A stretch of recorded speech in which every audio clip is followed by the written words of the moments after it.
انسان جانا چاہتا ہے ہدایت کے راستے پہ، سب سے پہلی رکاوٹ جو اس کو پڑتی ہے وہ اس کا اپنا طبیعت کا، اپنے مزاج کا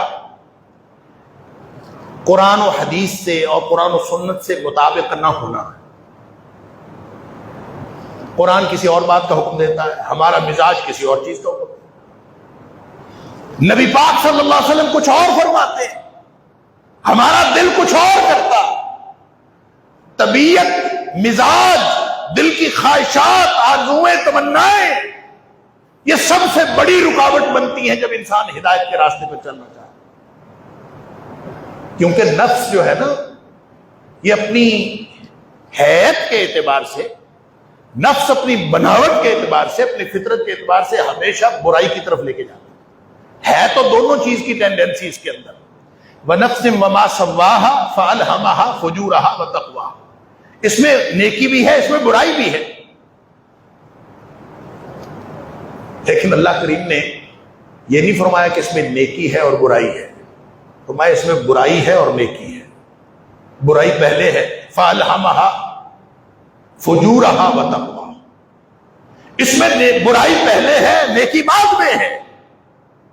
اور پھر قرآن کہتا ہے وَأَنَّ النَّفْسَ لَأَمَّارَةٌ بِالسُّوءِ، یہ ہمیشہ برائی کا حکم دیتا ہے، إِلَّا مَا رَحِمَ رَبِّي، سوائے اس نفس کے جس پر اللہ کی رحمت ہوتا ہے۔ ہر نفس آپ کو برائی کی طرف لے کے جاتا ہے، لہذا پہلی رکاوٹ جو ہوتی ہے وہ انسان کا نفس ہے، نیکی کی طرف جاتا نہیں ہے، نیکی کی طرف اس کو باندھ کر لانا پڑتا۔ جیسے بلندی کی طرف نیکی ہے، یوں سمجھ لیجئے، اور پستی کی طرف برائی ہے۔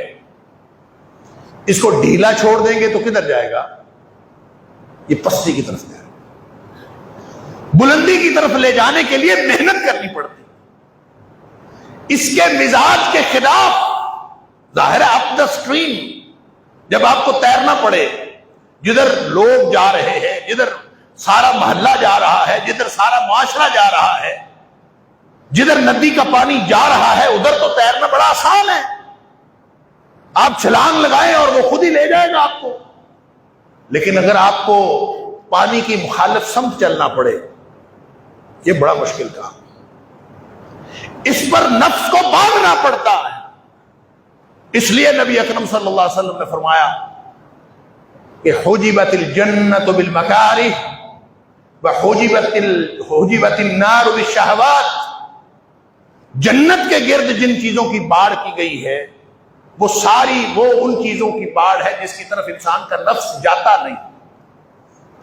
انسان کا نفس جن کو پسند نہیں کرتا، جہاں اس کو مجبور کر کے لے جانا پڑتا ہے، مجبور کر کے نیکی کرانی پڑتی ہے، اسی سے تو جنت ملتی ہے۔ جب آپ مزاج کے مطابق کرنا شروع کر دیں، جو دل چاہتا ہے، جو مزاج یاد میں آئے، جو میرا جسم میری مرضی، میری زندگی میری مرضی، میں جو مرضی کروں،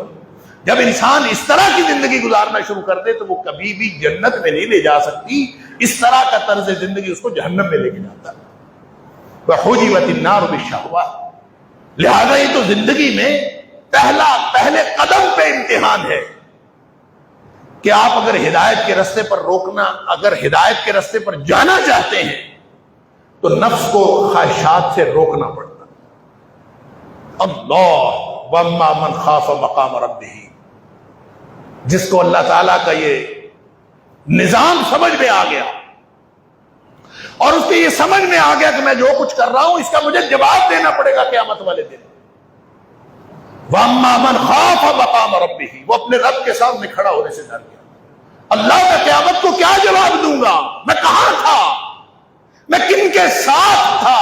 میں کیا کرتا تھا، کیا میرا طرز عمل تھا، جس کو اللہ سے یہ ڈر لگ گیا کہ میں نے اللہ کو جواب دینا ہے۔ وَنَهَى النَّفْسَ عَنِ الْهَوَىٰ،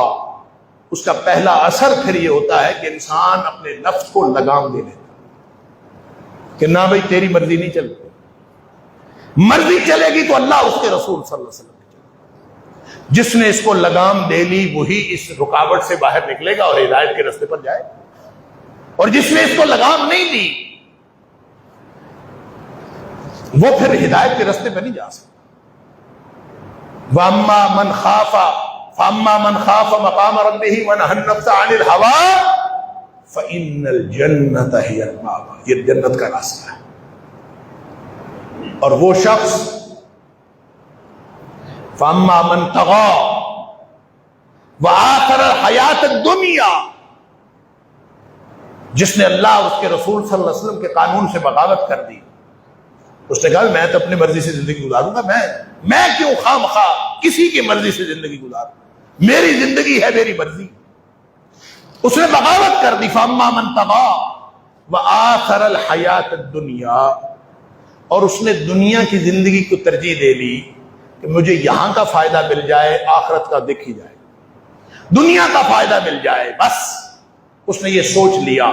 فرمایا فَإِنَّ الْجَحِيمَ هِيَ الْمَأْوَى، اس کا ٹھکانہ جہنم کے علاوہ اور کوئی نہیں ہو سکتا۔ لہذا یہ پہلا مرحلہ جو شاہ ولی اللہ علیہ الرحمہ نے کہا